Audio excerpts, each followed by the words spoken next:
Este es el último capítulo de esta temporada. Y gracias por acompañarnos durante todas estas semanas, todos estos días, por estar como siempre allí esperando este estudio bíblico.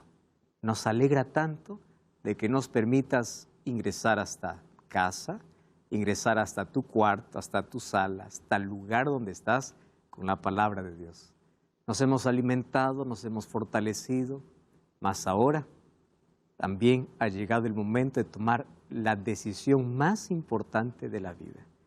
Prepárate porque el tema de hoy es súper importante. Hoy nuestro tema tiene el siguiente título. Y presta atención, Santuario, un lugar donde Dios habita. Pero pastor, ¿eso no hemos hablado durante toda esta temporada? Sí, pero hoy vamos a hablar de un santuario que aún no hemos tocado.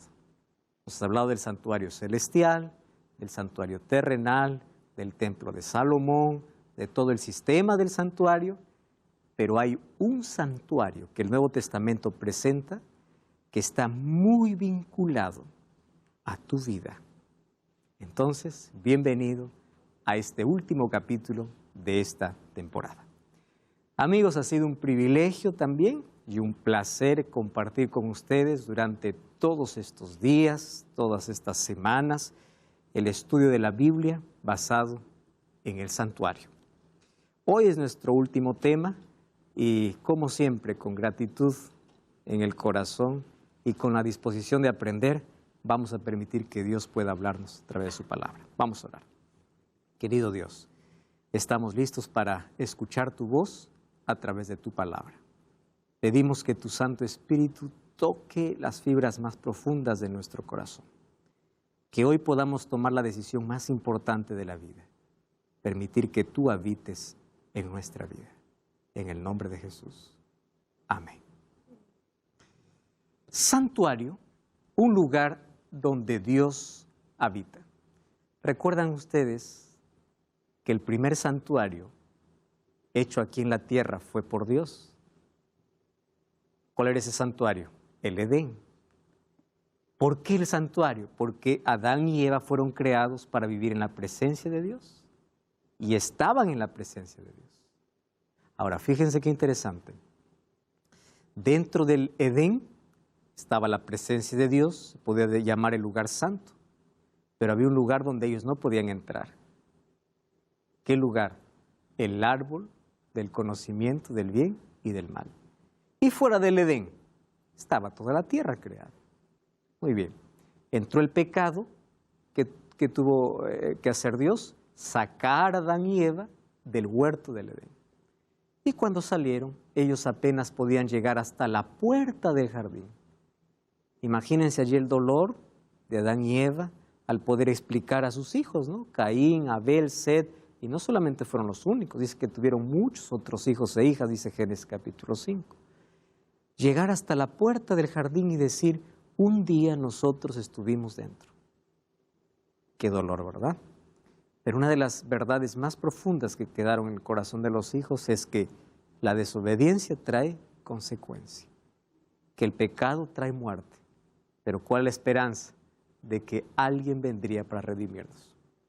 Bueno, el ser humano, cuando salió del Edén, salió de la presencia de Dios, Dios quería comunicarse con el ser humano, pero el ser humano cada vez estaba más lejos. Y un día Dios le dice a Moisés, hazte un santuario porque yo quiero vivir con ustedes. El pecado los alejó de mí, pero ustedes nunca salieron de mi corazón. Interesante, ¿no? Adán y Eva salieron del huerto del Edén, pero jamás del corazón de Dios. Nuestro pecado nos puede llevar lejos de la presencia de Dios, pero siempre estaremos en el corazón de Dios. Y Dios siempre estará detrás de nosotros para salvarnos. Yo quiero habitar en medio de ustedes. Y bueno, ese santuario fue armado y desarmado, 40 años en el desierto.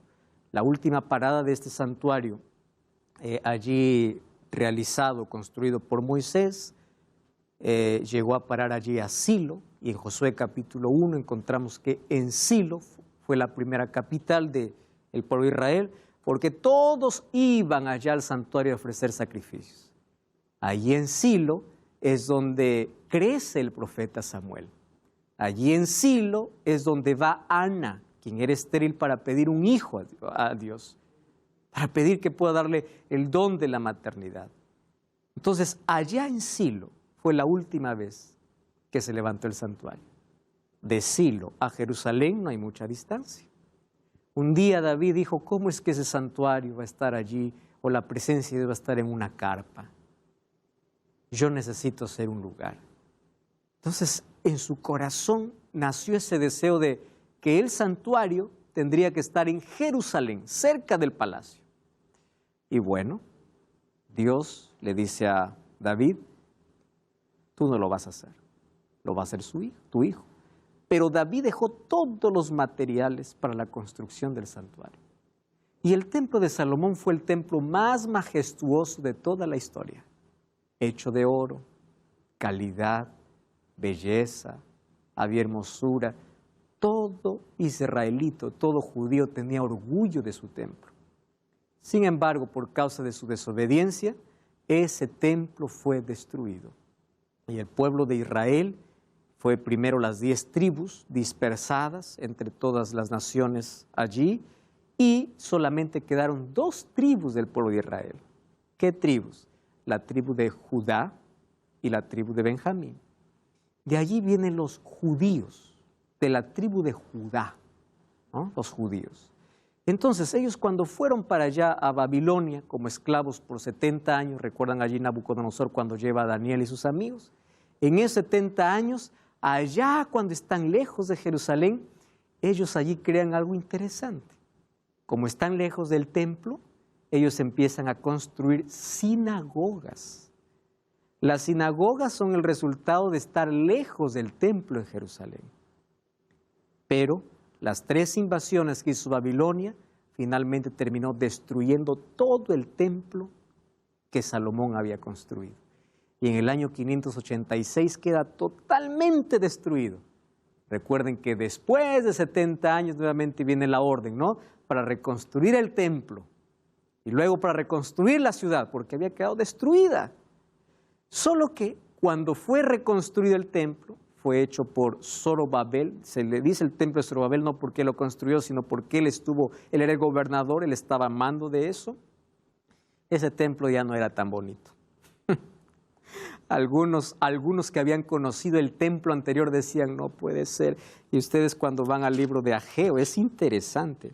En el libro de Ageo, capítulo 2, Ageo de paso es un libro pequeño, está entre Sofonías, y Sofonías está después de Habacuc. Bueno, allí en el libro de Ageo dice que la gente se lamentaba y decía, este no es nuestro templo. En cambio, aquellos que no habían conocido el templo de Salomón, dijeron, wow, nunca habíamos visto un templo. Y miren lo que dice el capítulo 2, versículo 4. Ahora pues, Zorobabel, anímate, dice Jehová, anímate tú también, sumo sacerdote Josué, hijo de Josadac. Cobrad ánimo, pueblo de la tierra, dice Jehová, trabajad, porque yo estoy con vosotros, dice Jehová. Versículo 7, haré temblar a todas las naciones, y vendré el deseado de todas las naciones, y llenaré de gloria esta casa, ha dicho Jehová de los ejércitos, porque mía es la plata, mío es el oro, dice Jehová de los ejércitos, y la gloria de esta segunda casa será mayor que la primera. ¿Cómo que mayor que la primera? ¿Acaso no era no tan bonito como el templo de Salomón? Ah, es que en este templo, ¿quién entraría? Jesús. Ese templo, en ese templo reconstruido entraría Jesús. Y allí, ¿qué pasó? Herodes hizo algunas reformas en el templo. Cuando Jesús nació, los padres le llevaron a ese templo reconstruido ya por Zorobabel y reformado por Herodes para ser dedicado, para ser presentado delante del Señor. En ese templo Jesús predicó cuando tenía 12 años. En ese templo. Sin embargo, ese templo también fue destruido. Mateo capítulo 24, versículo 2 dice, respondiendo les dijo, ¿veis todo esto? De cierto os digo que no quedará aquí piedra sobre piedra de que no sea derribada. ¿Cuándo se cumplió esta profecía? Cuando Tito destruye por completo el templo de Jerusalén. ¿Y eso ocurre cuándo? En el año 70 después de Cristo. Ahora, quiero toda su atención acá. En el jardín del Edén Dios moraba con su pueblo, con Adán y Eva. Pecaron, salieron. Luego Dios vivía en medio a través del santuario.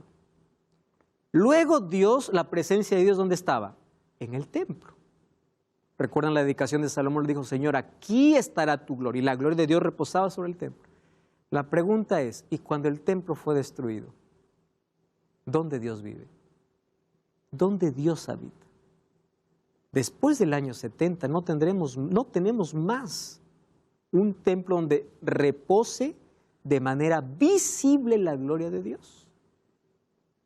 Yo fui para Jerusalén para poder grabar un DVD, que es un DVD, de paso voy a hacer una pausa aquí, DVD Santuario El Camino de Dios. Puedes ingresar allí a estudielabiblia.com y allí poder ver todos los episodios y vas a fortalecer tu fe y vas a conocer mucho mejor. Y solicitar también otro curso bíblico en estudielabiblia.com. Ingresa ahora mismo allí. Y allí cuando llegué a Jerusalén hay un muro, ¿no? El muro de los lamentos, que es tan conocido y tan turístico. Ese muro de los lamentos es el muro más próximo de lo que un día estuvo el templo que construyó Salomón. Hoy solamente hay ruinas. Y ahora fíjense lo que sucede. Cuando fue derribado el templo, ¿dónde es donde Dios habita? ¿Cuál es el lugar donde Dios habita? Isaías 57:15 dice, así dijo el alto y sublime, el que habita en la eternidad. ¿Quién está hablando? Dios, cuyo nombre es el Santo. Yo habito en la altura y la santidad con el quebrantado y humilde de espíritu, para hacer vivir al espíritu de los humildes y para vivificar el corazón de los quebrantados. Dios dice, yo moro, mi morada está en el cielo, el santuario está en el cielo. Yo es verdad que viví mi gloria se vio en el templo, mi gloria se vio en el santuario. Sin embargo, ese Dios trascendente, grandioso, que ni siquiera el cielo puede sostenerlo, también es un Dios inmanente que se acerca al ser humano. ¿Y dónde quiere vivir? En el corazón. ¿Pero qué corazón? Quebrantado. ¿Cómo corazón quebrantado? Humilde. ¿Quién es humilde? Es un pobre de espíritu. ¿Quién es un pobre de espíritu? Aquel que reconoce su condición de pecador y busca a Dios como su Salvador. Elvis. Entonces, pastor, mira, como usted dice que antiguamente Dios moraba en el templo, hoy en día esos templos que existen, por ejemplo, el templo en varias ciudades, hasta en Perú, casi en todo el mundo, En ¿verdad? todo el mundo. Hoy en día, ¿mora ahí Dios? Eso vamos a ver hoy día. Y otra cosa, ahora también, en los adventistas, en otras iglesias, ¿ahí mora Dios? Gracias por la pregunta, Elvis. ¿Dónde está morando hoy día Dios? Esa es una muy buena pregunta. ¿Dios está morando en estructuras? Ahora, la estructura es muy buena para poder congregarnos y cuando vamos al templo tenemos que ser reverentes porque sabemos que está la presencia de Dios. Pero ¿dónde exactamente está la presencia de Dios? Entonces mira lo que dice. Dios dice, ahora yo moro en el corazón quebrantado. Pero vamos a responder tu pregunta, Elvis, ¿está bien? Primera de Corintios 3, 16 y 17. Miren lo que dice el apóstol Pablo. Escuchen aquí. ¿No sabéis que sois templo de Dios y que el Espíritu de Dios mora en vosotros? Y ojo con esta advertencia. Si alguno destruyere el templo de Dios, Dios le destruirá a él, porque el templo de Dios, el cual sois vosotros, santo es. Entonces, Dios ya no busca una estructura para morar. ¿Qué cosa está buscando? Una persona para vivir. Y ahí viene la confusión, ¿no? ¿Cómo Dios vive en mí? Ustedes saben que el cuerpo incluso fue diseñado como el santuario. Incluso los judíos tienen una creencia que es muy interesante. Dice que del cuerpo el lugar santísimo es el corazón. ¿Y qué es el corazón en la Biblia? La mente. ¿Y por qué es el lugar santísimo? porque es el lugar donde solamente tú eres el dueño para permitir quién quieres que entre a ese lugar. Entonces, en tu mente o está la gloria de Dios o estás en oscuridad. De allí viene todo. Salomón decía en Proverbios 4:23, cuida tu corazón porque de él viene la vida. Y aquí dice, cuida tu templo. Cuando habla de cuida tu templo es cuida tu cuerpo. ¿Y cómo se cuida el cuerpo? Cuida lo que comes, cuida lo que escuchas, cuida lo que ves, cuida todo. ¿Por qué? Pablo dice, si alguno destruye el templo de Dios, Dios lo destruirá porque el templo de Dios es el cual sois vosotros. Ahora, presten atención a esta advertencia. Todo atentado contra nuestra salud es un atentado contra el templo de Dios. Por eso, una persona cuando dice, pues es mi cuerpo, yo hago lo que quiero, es porque todavía no tiene la comprensión de que el cuerpo hoy, o sea, la vida, tiene que ser el templo. Todo lo que yo haga que malogre o maltrate mi cuerpo, se convierte en pecado. ¿Por qué? Porque ahora el ser humano se convierte en ¿qué? En templo. Miren 1 Corintios 6:19. ¿Ignoráis que vuestro cuerpo es el templo del Espíritu Santo, el cual está en vosotros, el cual tenéis de Dios, y que no sois vuestros? Porque habéis sido comprados por precio, glorificad a Dios en vuestro cuerpo y en vuestro espíritu, los cuales son de Dios. Ahora fíjense, allá Dios dice, yo quiero vivir en medio de ustedes, le dice a Moisés. ¿Y ahora qué cosa dice Dios? Yo quiero vivir dentro de ustedes. Qué interesante, ¿no? La pregunta es, ¿y cómo vive Dios dentro? ¿Cómo? Hay personas que dicen, Señor, quiero que vengas y llenes tu presencia en mi vida. Y hay personas que dicen, cuando Dios viene yo empiezo a temblar y empiezo a caer al suelo porque estoy recibiendo la presencia de Dios. Presten atención que esto es un asunto muy interesante. La presencia de Dios cuando llega a la persona no lo hace revolcar en el suelo. En la Biblia yo encuentro que el único que hace revolcar en el suelo no es Dios, sino es el demonio. En Marcos encuentro la historia que un padre tenía a su hijo endemoniado y dice que revolcaba en el suelo. La presencia de Dios no te tira al suelo, la presencia de Dios te levanta del suelo. Mucho cuidado con esto. ¿Cómo vive entonces el Espíritu de Dios en mí? ¿Saben cómo vive? A través de su palabra. Cuando yo coloco la palabra en mi corazón, o sea, en mi mente, y yo vivo de acuerdo a los principios, Dios está viviendo en mí. Elvis. Entonces, pastor, mira, ¿por qué muchas personas van a la iglesia, al templo, y dicen lo siguiente? Ahí está Dios. Se arrodillan delante de una imagen, dice, aquí está la presencia de Dios. Correcto. Entonces, vamos a desligar eso. Arrodillarse delante de una imagen ya es totalmente incorrecto, porque vimos que la adoración es exclusivamente a Dios. Pero ir a un templo para decir que solo en el templo está Dios es equivocado. Ahora escúchame bien. Cuando toda la iglesia se congrega para adorar, el templo, la estructura se llena de la presencia de Dios.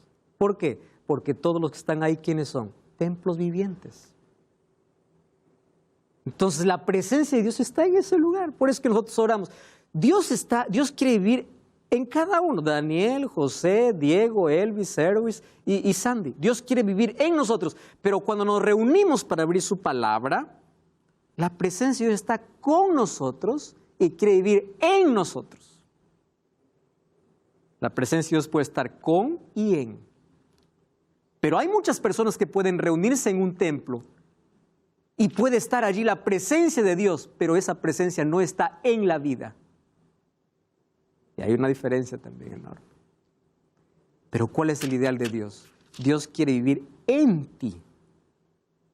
O sea, nosotros nos convertimos en santuarios vivos.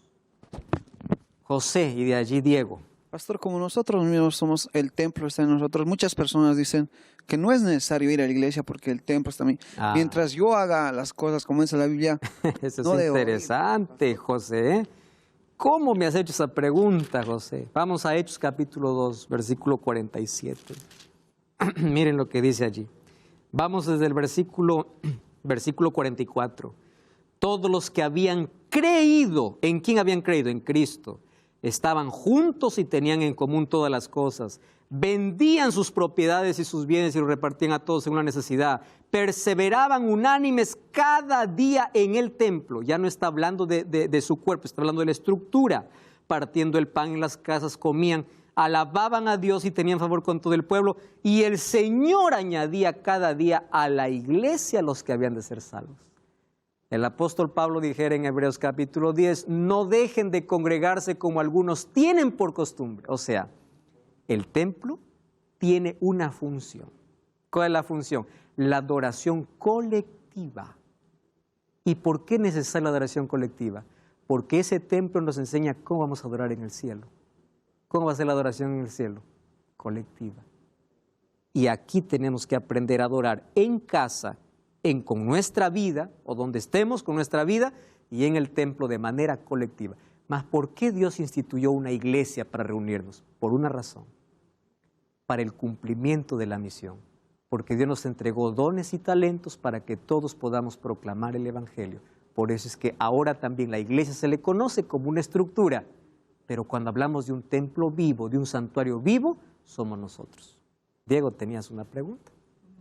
Bueno, pues era la misma pregunta. Ah, bueno, se pusieron de acuerdo ahí. Entrando a otro punto, cuando habla, digamos, de la misión del Evangelio, Ajá. nos damos cuenta que parece que nos encerramos dentro de una iglesia. No participamos fuera para poder realmente predicar el Evangelio, ¿no? Entonces yo te voy a decir ahí una idea muy simple respondiendo a esa pregunta. En el templo o cuando vamos a una iglesia a adorar a Dios debe ser así. Entro para adorar y salgo para predicar.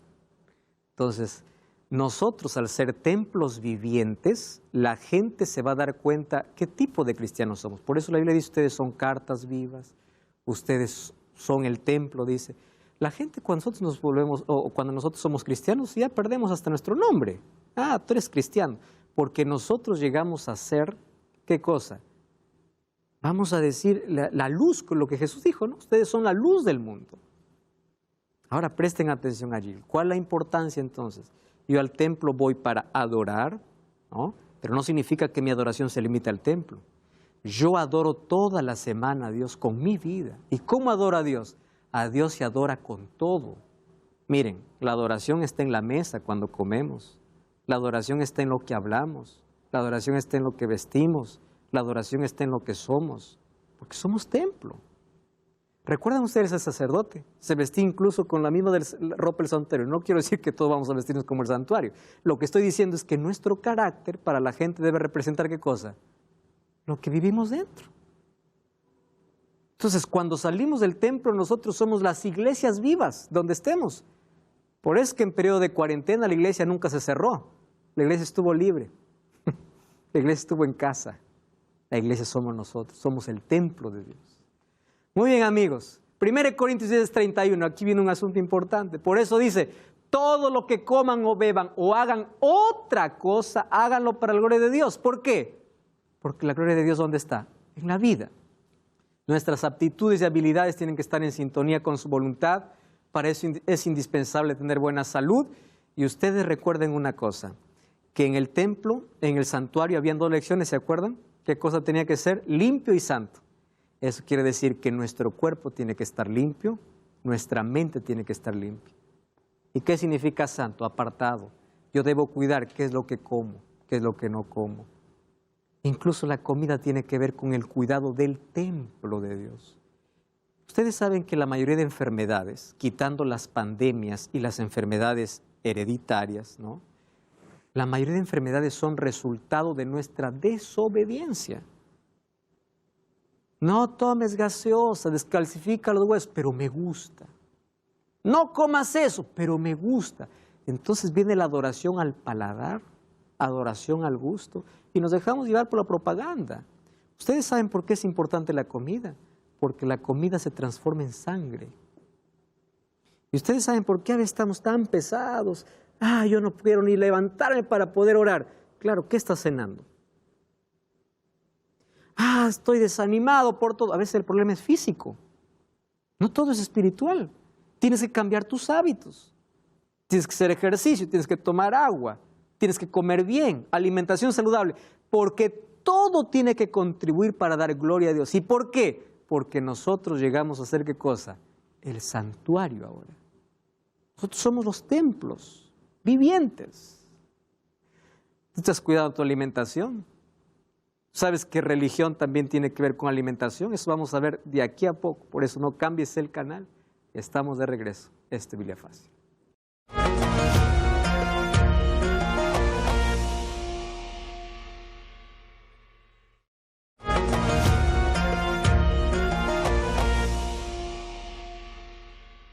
Estamos aquí de regreso, hoy en este último programa de esta temporada, hablando sobre el santuario de Dios hoy aquí en la tierra.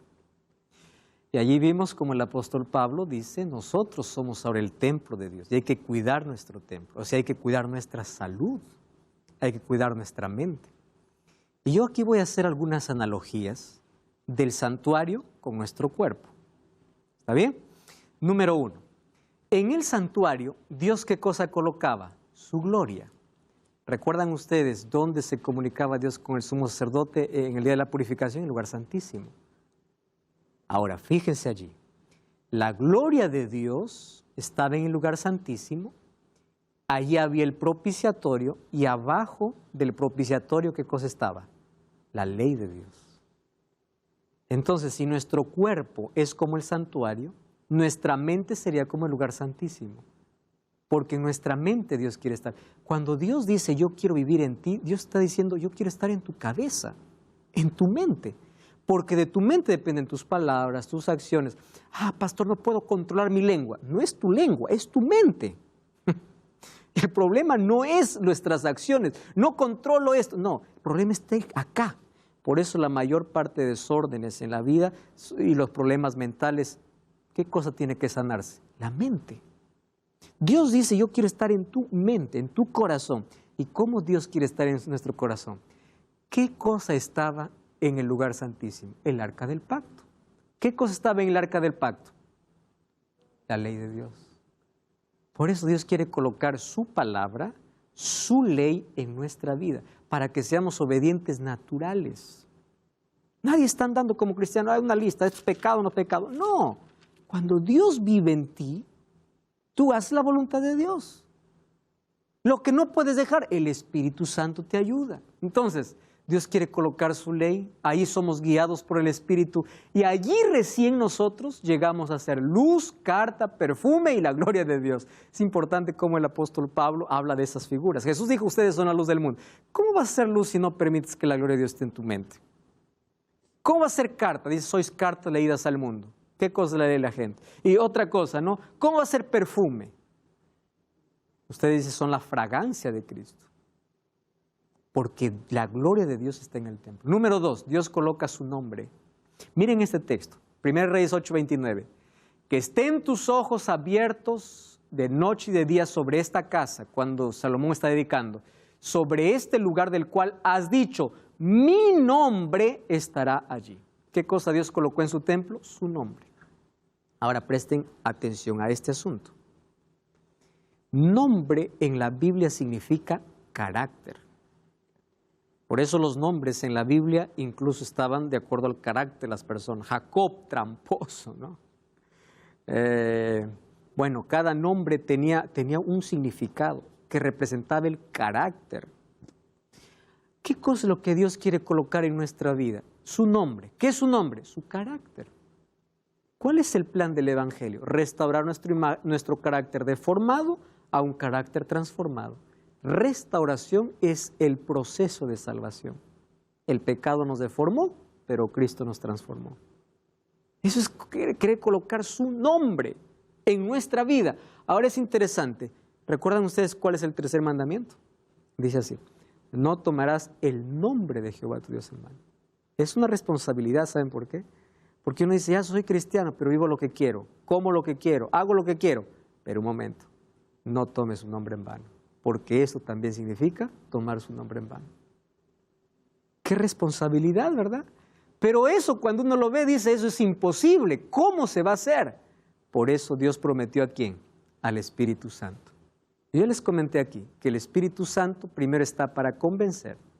Y cuando nos ha convencido de pecado, comienza su otra obra. ¿Cuál es la otra obra? Transformar. Esa es la obra del Espíritu Santo. Lo que tú no puedes, Él te va a ayudar. El asunto es que tienes que perseverar.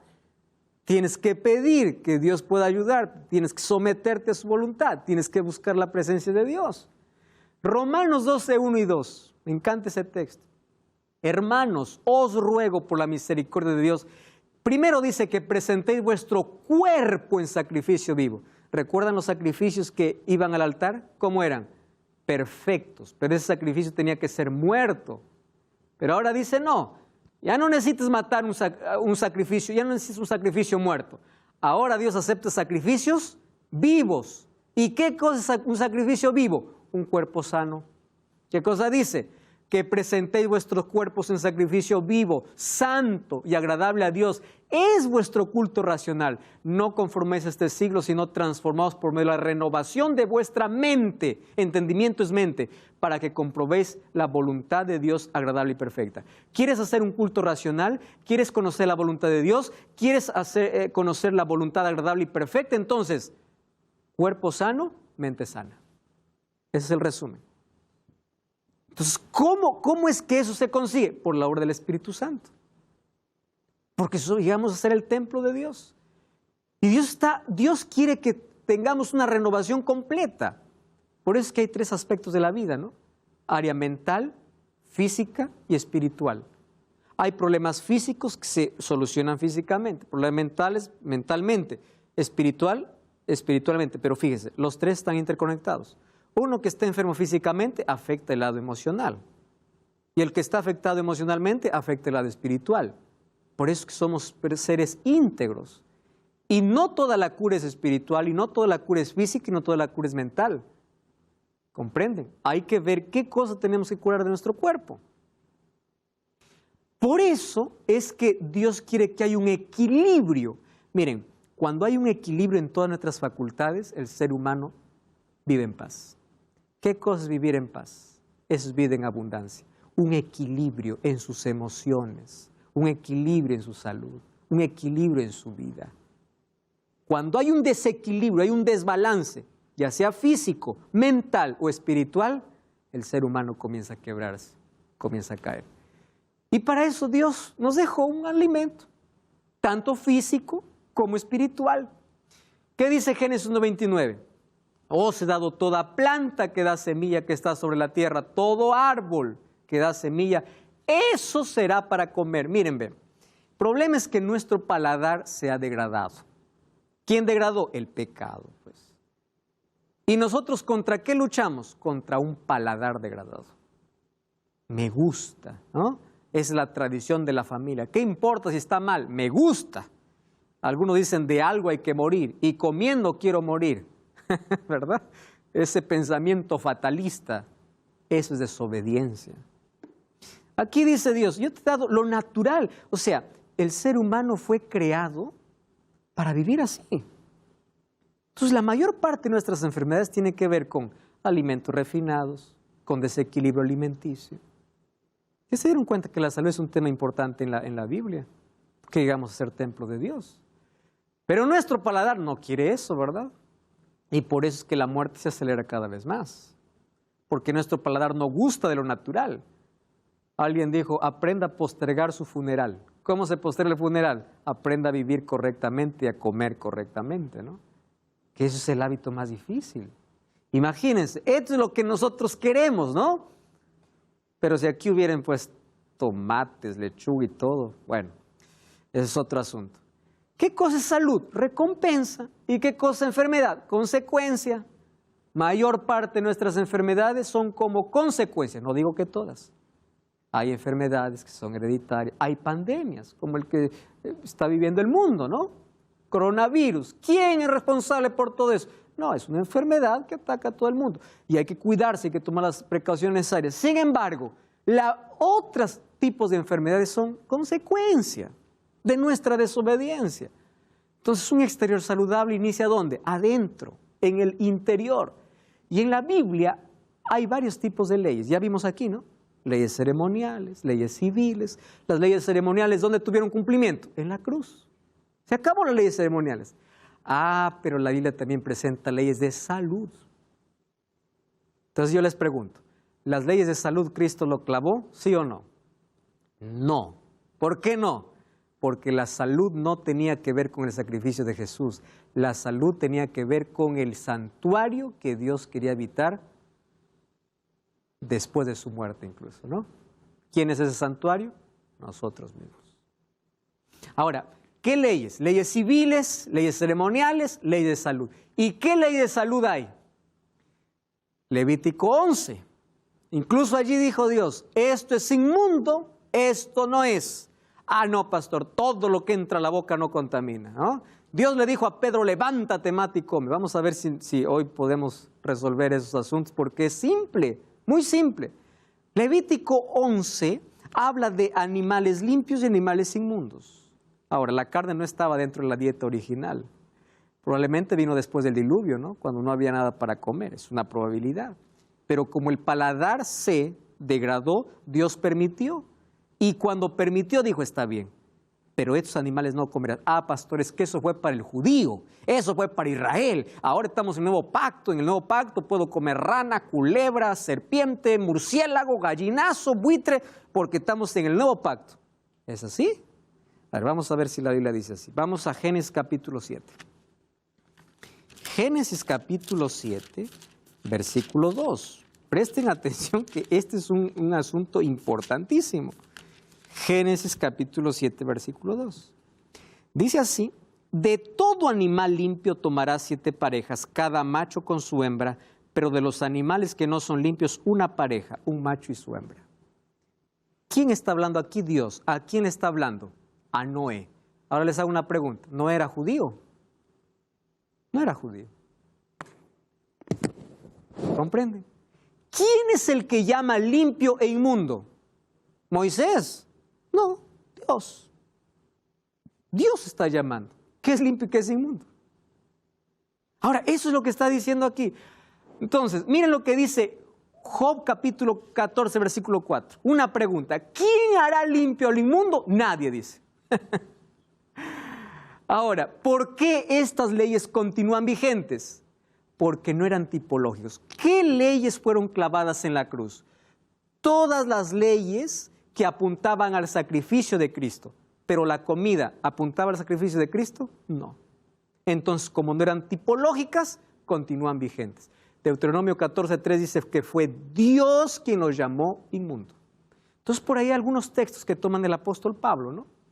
Allí textos aislados para decir, no, ahora estamos viviendo en otro tiempo. En la Biblia hay 3 tipos de alimentos.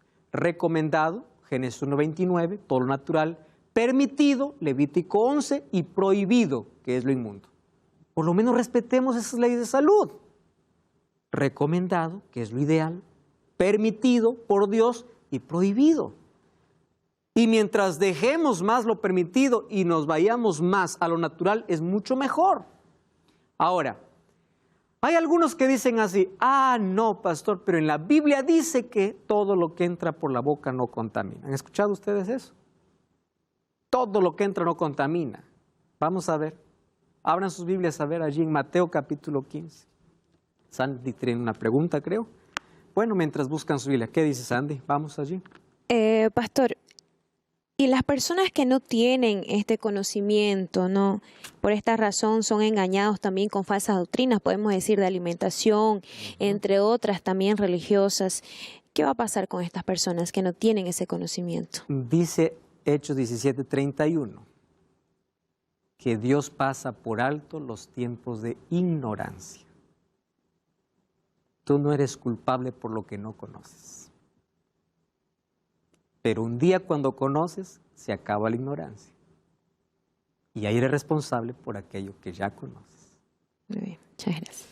Miren Mateo capítulo 15, versículo 1, ¿qué dice así? Se acercaron a Jesús ciertos escribas y fariseos de Jerusalén diciendo, ¿por qué tus discípulos quebrantan la tradición de los ancianos? No está hablando de la ley de Dios, ¿eh? Tradición de los ancianos. No se lavan las manos cuando comen. ¿Qué cosa está en discusión?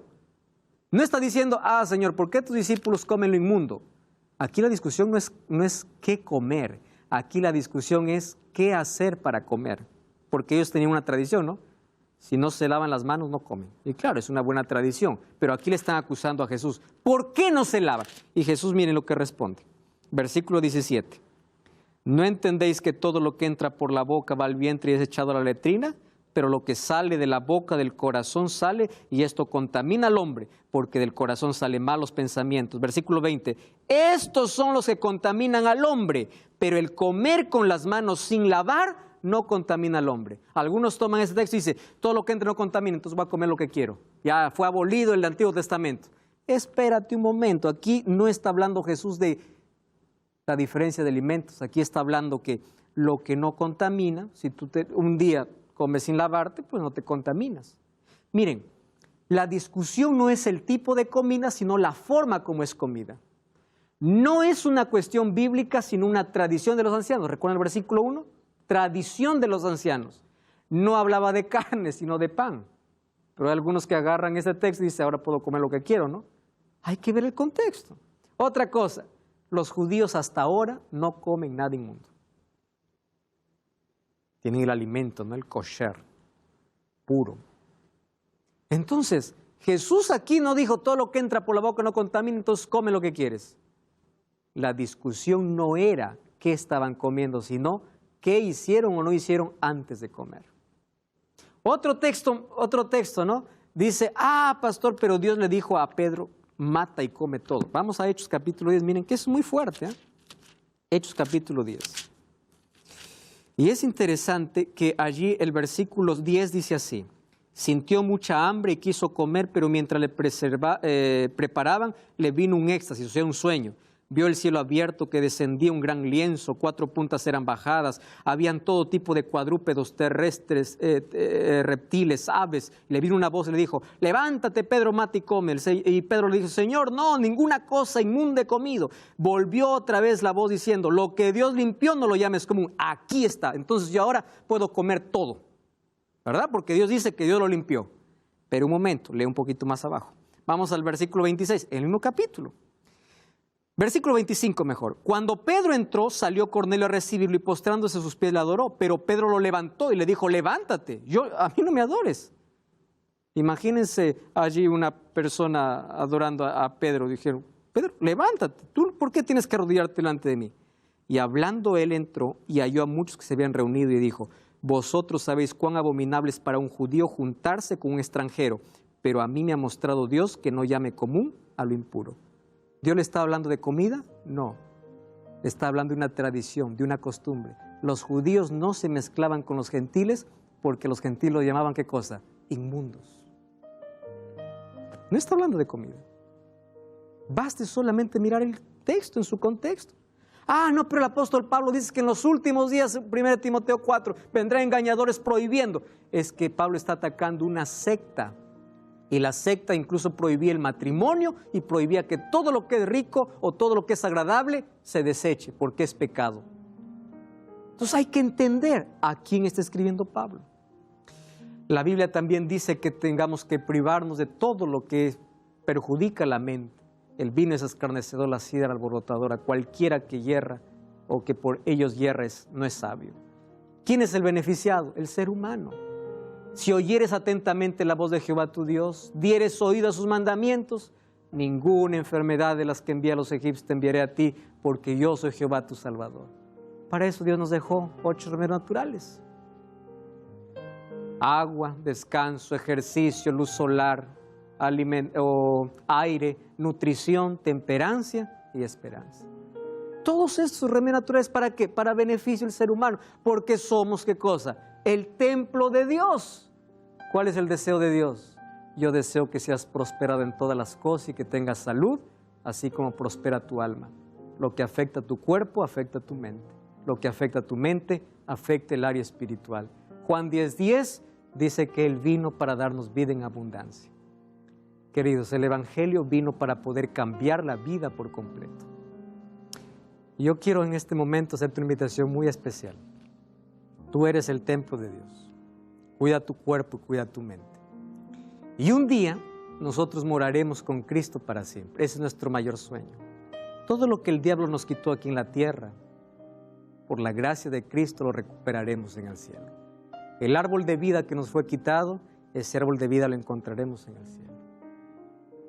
Mira cuánto amor y cuánta gracia. Y mira qué privilegio que Dios quiera vivir en nosotros. Dios quiere vivir en ti y quiere vivir por medio de su palabra. Por eso busca a Dios. Pero hoy te voy a invitar a tomar la decisión más importante de la vida. ¿En qué momento nuestro cuerpo le pertenece por completo a Dios? ¿Sabes en qué momento? El momento cuando tú decides que Jesús pueda tomar el control de tu vida. ¿Cuándo ocurre eso? Primero cuando te arrepientes, porque el Espíritu Santo te lleva al arrepentimiento. Y cuando te arrepientes aceptas el sacrificio de Jesús. Y después de aceptar el sacrificio de Jesús, ¿cuál es el siguiente paso? Tienes que ser bautizado. Tú ya estudiaste con nosotros durante todas estas semanas. Ha llegado el momento de tomar esa decisión. Porque a través del bautismo tú estás diciendo, Señor, yo quiero ser tu templo. Yo quiero que vivas en mí. Yo quiero que vivas en mí. Y Dios va a vivir en ti a través de su Santo Espíritu, a través de su palabra. Por eso, esta es la decisión más importante de tu vida. En el nombre de Dios, allí donde estás, hay ángeles invisibles que van a registrar la decisión que tú vas a tomar. Pero también desde aquí oramos por ti aún sin conocerte.